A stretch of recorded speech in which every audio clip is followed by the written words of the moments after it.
Preposition just মনে রাখবেন, এই প্রিপজিশনের পরে যখন ভার্বের সাথে ভার্ব ইউজ করবেন, প্রিপজিশনের পরে যখন ভার্ব আসবে সেই ভার্বটার সাথে আইএনজি হবে। ক্লিয়ার? তার মানে প্রিপজিশনের পরে আমরা যখন ইংলিশে স্পিকিং করি, ইংলিশে যখন আমরা কথা বলি না, তখন দেখা যায় যে আমরা প্রিপজিশন ইউজ করার পরে ভার্বের বেস ফর্ম ইউজ করি, ভার্ব থ্রি ইউজ করি। এটা করা যাবে না। প্রিপজিশনের পরে ভার্বের সাথে আইএনজি হবে। এখান থেকে প্রত্যেকবারে একটা করে প্রশ্ন আসে, প্রত্যেকবারে এই জায়গা থেকে একটা করে প্রশ্ন আসে। প্রিপজিশন, এই প্রিপজিশনের পরে সবসময় কি করতে হবে? ভার্বের সাথে আইএনজি করতে হবে। তাহলে কোশ্চেনটা যদি হয় এরকম, at last the old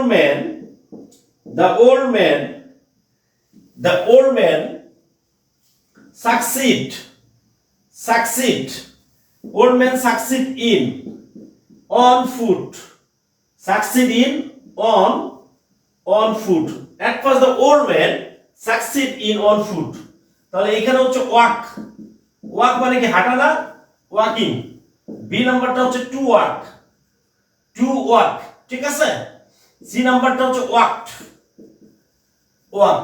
তাহলে কোনটা হবে এটা?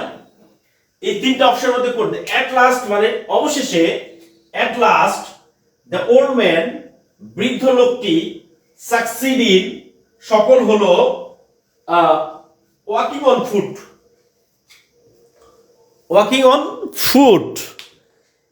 গুড, ভেরি গুড, ওয়াকিং হবে। Thank you so much. তাহলে এ হবে, তাই তো?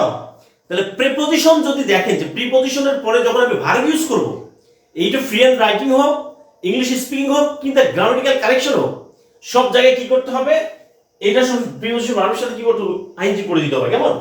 Thank you so much. এই জিনিসটা একটু ভালো করে মনে রাখবেন, এটা খুবই দরকার।